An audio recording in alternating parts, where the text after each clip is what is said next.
Vítejte u dalšího videa. Co si dnes ukážeme? Takže tady nic nemám. Respektive mám tady ty dvě ikony. To je starý Profilax, ten už vám ukazovat nebudu. A tady je nový Profilax, který máme pracovně označen jako Profilax 2. Tak pojďme na něj.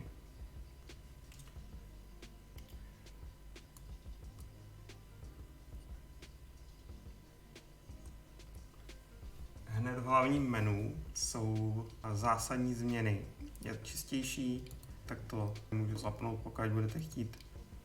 Nebo dvojklikem na menu jednoduchou lištu jenom s ikonkama, logem. Nice. Když to ještě rozkliknu, tak čtvereček vpravo je naměněný barvy.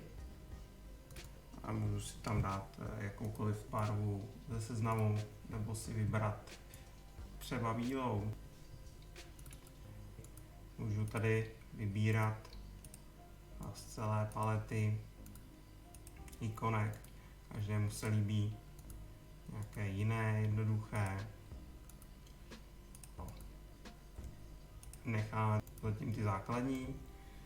Další superová novinka je změna fontu, velikost textu nahoře. Když tady jednoduše budu kolečkem myši, tak mám písmo velké, ale nejenom v tom základním menu. A když si spustím třeba kartu stroje, tak vidíte, že to jsou i ty záložky. Jsme vlastně vyhověli zákazníkům, kteří denně koukají do monitoru a stejně jako já už na to tak dobře nevidí, takže si to takhle můžete zvětšit. Další variabilita základního menu je v tom, že si můžu ikonky zrušit pravým tlačítkem.